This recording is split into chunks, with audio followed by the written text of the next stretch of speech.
과거에 잘못했던 것들에 대해서는 다 밝힐 수밖에 없는 것 같아요. 정말로 진심으로 용서를 빌고 사과를 받은 행위들이 필요하지 않나. 안녕하세요. 유튜브 사업가 신신당부의 신중원 변호사입니다. 안녕하세요. 신신당부의 질문요정 이가은입니다. 예, 최근에 서예지 씨와 관련된 이슈가 아주 여러 얘기를 뜨겁게 달고 있잖아요. 많이 들어보셨죠, 얘기는? 네, 저도 계속 듣고 있어요. 배우나 가수 등 연예인이 기업과 계약을 체결할 때 꼭 포함되는 조항이 있잖아요. 혹시 알고 계세요? 아무래도 기업과 관련된 그런 계약에서는 예. 기업의 이미지가 좀 중요하잖아요. 그쵸. 그러니까 그 이미지를 뭔가 깎아내리거나 막 실추시키면 안 된다는 그런 조항이 있을 것 같아요. 그래서 그거에 네. 따라서 막 손해배상 책임도 붙고 막 이런 것들이 있잖아요. 네네네네. 이게 대표적인 게 뭐냐면 보통 말하는 사회적 무리를 일으켜서 아. 품위를 손상시켰다. 그러니까 품위 유지를 해야 되는데 그걸 못해서 우리 기업의 이미지를 깎아내렸다. 그렇게 했을 경우에는 이제 뭐 손해배상으로 얼마를 이제 지급한다라든가 이런 조항들이 보통은 있게 마련이란 네네. 말이에요. 그래서 오늘은 이렇게 품위 유지 의무를 위반한 경우에 광고주가 어떻게 그 법적 책임을 물을 수 있는지 과거의 사례를 통해서 한번 살펴보도록 하겠습니다. 본격적인 출발에 앞서서 제가 꼭 드릴 말씀이 있어요. 여러분, 신신당부의 좋아요, 구독 아직 안 하신 분들 계신가요?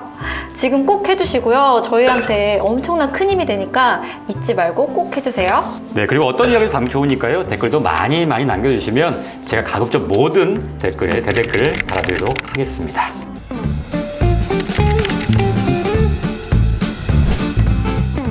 본의 아니게 이제 서예지 씨 이야기를 저희가 그렇죠. 좀 안타까운 소식이지만 계속 예. 이어나가야 할 것 같아요. 그래서 어떤 사건이었는지 변호사님께 설명 부탁드릴게요. 예, 사실 정확하게 밝혀진 건 아니고 여러 가지 또 이제 뭐 그렇하더라라는 것들도 많이 있어서 뭐 정확하게 알 수는 없어요. 근데 최근 배우 서예지 씨가 2018년 교제하고 있던 배우 김정현 씨를 조종해서 그 드라마 시간의 대본과 연출에 대해서 수정하게 했다. 그다음에 동료 여배우들, 스태프들과는 거리를 두게 했다. 뭐 이런 것들이 좀 폭로가 됐지 않습니까? 이후에 또 이제 학교 폭력부터 스태프 갑질 등 각가지 이제 폭로가 이어지고 있어요. 이에 관련해서 이제 예정되어 있던 영화 내일의 기억 시사회도 불참 통보를 했었고요. 근데 그 서예지 소속사 골드 메달리스트에서는 그 지난 13일 김정현과의 대화는 단순히 연인 사이의 흔한 애정 싸움에 불과하다고 해명을 했고요. 그러나 학교 폭력이나 학력 위조에 대해서는 전혀 사실 무근이다 이렇게 부인하고 있습니다. 만약 이게 사실이라는 거 밝혀졌을 것을 가정하고 그렇다 그러면 서예지 씨가 광고에 출연하고 있지 않습니까? 이제 지금 뭐 대부분 이게 광고는 내린 거로 보여지긴 하는데 막대한 돈을 들여서 광고를 찍어서 지금 광고를 하고 있었는데 그렇다면 그에 따른 그 손해배상은 어떻게 할 수 있겠느냐, 광고 입장에서 위약금을 물릴 수 있겠느냐 이런 것들이 법적으로는 문제가 된단 말이에요. 그래서 뭐 이런 사례들이 종종 있긴 했지만 이 사건 같은 경우 어떻게 될 건지는 과거의 사례를 통해서밖에 유추할 수 없을 것 같아서 혹시 이런 사례들이 있나 그거를 좀 찾아봤고요. 그걸 통해서 이번 서예지 사건이 어떻게 될지를 한번 추측해 보도록 하겠습니다. 네. 그렇다면 광고주들은 품위 유지 조항을 이용해서 그 위약금을 청구했던 경우가 이제 있었는지 궁금해요. 예, 대부분의 그 광고 계약을 체결할 때 계약서를 쓰지 않습니까? 네네. 거기에 뭐 품위유지 의무 위반을 해가지고 회사 이미지 실추시켰다 이런 경우에는 이제 손해배상을 청구할 수 있다는 조항들이 보통은 있어요. 왜 이런 조항을 넣냐면 기업 입장에서는 연예인들이 대중이 비판을 받게 되면 기업으로서는 당연히 자사 제품을 쓴 그 연예인들의 출연 때문에 기업 이미지가 좀 훼손될 수도 있고 그렇기 때문에 이제 불매운동도 가끔씩 일어나지 않습니까? 그렇게 되면 이제 이미지 타격도 있고 매출도 크게 떨어지기 때문에 이런 걸 대비할 필요가 있단 말이에요. 그래서 이렇게 품위 유지 위반한 경우에는 수령한 모델료에 200% 해당하는 손해배상금을 지급한다라는 계약 조항이 보통은 들어가 있다고 합니다. 와, 그러면 연예인들 몇 억씩 받곤 하잖아요. 그렇죠. 그러면 곱하기 그러니까 이게 단순히 이건 광고료만 그럴 뿐이고 예를 들면 추가적으로 만약에 손해가 있다고 하면 거기에 따른 손해배상을 또 당할 수도 있어요. 이게 지금 이거 서예 씨 같은 경우에 뭐 들리는 말에 의한 뭐 수십억이 지금 청구될 수도 있다라는 얘기까지 들리고 있거든요. 그런데 이제 품위 유지 조항에는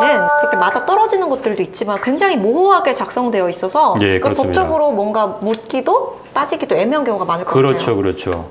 그 대표적인 우리나라 품위유지 조항 위반 관련한 그 대법원 판례가 누구 관련이냐면 뭐 다 아시겠지만 그 유명 연예인이었던 고 최진실 씨 관련해서 그 최진실 씨가 출연하던 그 아파트 건설에서 광고가 있었어요. 관련해서 이제 광고 모델 계약 해지 및 채무 불이행으로 인한 손해배상 분쟁이 있었거든요. 이게 판결이 언제 있었냐면 2009년도에 선고된 판결인데 이게 고 최진실 씨가 아파트 건설에서 체결한 광고 모델 계약 중에 어떤 게 있었냐면 품위 유지 조항이 있었는데 그 사회적 도덕적 명예를 훼손함으로써 그 회사의 제품 및 기업 이미지를 훼손하여서는 아니 된다라는 내용이었고 이를 위반한 경우에는 모델료의 200%에 해당하는 손해배상금을 지급한다 이런 조항이 있었어요. 네. 문제인 사안이 뭐였냐면 네. 고 최인실 씨가 당시 그 배우자였던 그 유명 야구 선수였죠. 조성민 씨하고의 조성민 씨. 그런 불화, 가정 불화. 그래서 이를 통해서 자신이 폭행을 당한 경위를 설명하면서 이 멍이들 얼굴을 좀 막 보이고 네. 파손된 집기들이 보이는 집안의 모습을 공개를 했어요. 이게 이제 이런 행위가 품위유지 조항 위반이냐 이게 문제됐던 사안이었던 거죠. 참 마음이 아픈 그런 그렇죠, 사실이긴 하지만 또 광고주 입장에서 굉장히 당황스러웠을 수도 있는 부분이긴 그러니까 꼭 할 것 같아요. 그렇게까지 공개를 하면서까지 했었어야 되느냐라는 게 이제 문제가 돼서 네. 그래서 이 대법원에서는 어떻게 판단했냐면 네. 고 최진실 씨가 광고 모델 계약에서 품위 유지 의무 위반했다고 봐서 네. 아파트 건설 회사의 광고 계약 해지 및 채무 불이행으로 인한 손해배상 청구를 인정을 했었습니다. 인정한 사례네요. 예, 예. 네. 그래서 근데 이게 최초에는 고등법원에서는 달랐어요. 달랐었어요? 예, 어떻게 판단했냐면 연예인이지만 다른 부부 일방의 폭력 행위까지 숨기고 감내할 만한 의무가 있다고 보기는 어렵다. 그러니까 아무리 그렇다고 내가 지금 이렇게 배우자로부터 폭행을 네. 당해서 이거에 대해서 뭐 법적인 책임을 물려고 하면서 이제 공개된 거기 때문에 내가 뭐 고의적으로 회사의 이미지를 뭐 실추시키거나 이런 것들이 아니었기 때문에 네. 이런 경우까지 이게 품위유지 위반, 뭐 도덕적 명예훼손 이거에 해당된다고 보기 어렵다라고 네. 해서 사실은 원래는 청구를 기각했던 사안이었는데 대법원에서 이 판결을 파기하면서 네. 손해배상 책임이 인정된다라고 봤던 거죠. 그런데 최진실 씨가 이제 이런 것들을 그럼 SNS에 공개를 하신 그 거예요? 당시에는 SNS가 아마 활성화될 때는 아니고요. 그냥 기자회견에서. 기자회견 하는데 이제 자기 얼굴을 보여주고 이렇게 맞았어요 이러면서 얼굴이 공개됐고 네. 그다음에 이제 그 집을 막 헝클어져 있는 집안에 막 집기들이 막 부서져 있는 이런 모습을 기자들한테 보여준 거죠. 뭐 본인 입장에서 내가 이렇게 억울하게 그렇죠. 당하고 있습니다라는 것을 그렇죠. 호소하기 위한 거였는데 네. 근데 또 반면에 또 광고주 입장에서 집이 광고니까 아무래도 뭐 행복한 네. 모습 보여주고 막 이런 걸 해야 되는데 맨날 가정 폭력에 시달려서 막 얼굴이 망가진 모습 이런 것들을 보여주면 네. 기업의 이미지 그 광고 이미지하고 좀 안 맞잖아요. 맞아요. 그렇다면 쌓아왔던 그런 이미지가 한순간에 이제 무너질 수가 있기 때문에 사실은 그 당시에 최인실 씨는 아주 최고의 연예인이었기 때문에 사실 모델료가 굉장히 셌단 말이에요. 맞아요. 그러니까 막대한 비용을 들여서 광고를 찍었는데 결과적으로 효과는 못 보고 오히려 이미지만 훼손되는. 그러니까 물론 최인 씨가 의도한 건 아니긴 그쵸. 했지만 결과적으로 그 책임을 져야 된다 이렇게 봤던 거죠. 요즘 같으면 좀 다르게 판단할 수도 있지 않을까라는 생각도 좀 들긴 해요. 첫 번째로 판결된 그런 사례예요? 그렇죠. 그 당시에 그러니까 그 당시 아마 이게 문제돼가지고 처음으로 판단한 사례가 아니었나 싶어요. 네. 근데 이게 문제가 좀 있어요.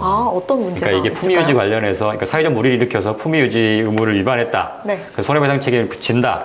근데 보통의 경우는 어떠냐면 이게 계약 기간 내에 사회적 무리를 일으켜서 품위유지 위반을 한 경우에 사실 손해배상 책임이 있는 거란 말이에요. 네. 근데 지금 문제가 요즘 최근에 문제가 되고 있는 예를 들면 미투라든가 아니면 학교 폭력이라든가 그러면 짧게는 5년, 이게는 막 20년 전의 사건이란 말이에요. 그러니까 그러게요. 계약 기간 네. 내에 이루어지지 않은 건데 근데 이걸 가지고 계약 기간 내에 품위유지 위반으로 봐서 네. 이걸 손해배상 청구를 할 수 있겠느냐. 좀 애매하죠. 그렇죠. 안 그러면 만약에 무한정 아무 때라도 얘가 무리를 일으키면 이 손해배상 책임을 져야 한다고 하는 건 너무 가혹한 거 아니냐는 거죠. 그렇죠. 국민들의 이제 인기를 먹고 사는 연예인 입장에서 뭐 조심해야 될 거는 맞긴 하지만 더 이상 연예 활동을 못 하고 이런 거는 뭐 둘째 치고를 안 네, 살아도 네, 평생 그 연예인이 살아온 전 기간에 걸쳐서 문제가 있었으면 자기가 받은 모델료라든가 이런 거에 대한 손해배상으로 몇 배를 물어줘야 되는 게 맞느냐. 그러니까 이런 문제가 발생할 수 있다는 거죠. 그럴 것 같아요. 네. 그래서 이걸 만약에 법적으로 정확하게 따져본다 그러면 기본적으로는 계약 기간 내에 발생하는 것을 결시해야 되기 때문에 네. 이게 해당되지 않을 가능성도 있다는 거죠.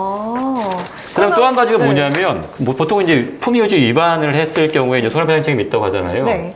근데 보통의 경우는 어떻게 하냐면 누가 이제 폭로를 하거나 아니면 뭐 어떤 카더라라든가 아니면 보통 썰이라든가 이렇게 해가지고 네, 소문으로 나는 거란 말이에요. 네. 이제 형사건에서도 무죄 추정의 원칙이라고 해서 이제 유죄로 확정되기 전까지는 무죄라고 이제 추정이 되는 거잖아요. 네. 근데 지금 연예인 같은 경우에는 사실 한번 소문이 나버리면 이 사람이 진짜로 맞는지 안 맞는지 상관없이 맞아요. 이제 낙인이 찍혀버린단 말이에요. 이미지가 이제 이미 딱 끝난 거예요. 그래서 거니까. 그다음 네. 그럼 그렇게 한 경우에도 그러면 이게 품위유지 위반이라고 해가지고 손해배상 책임을 져야 되느냐? 그러니까 이런 문제가 발생할 수 있다는 거죠. 네. 그러니까 물론 범죄를 저질러서 확정 판결을 받았다면 당연히 그거에 대해서 위약금을 묻고 뭐 손해배상을 하는 건 당연하겠죠.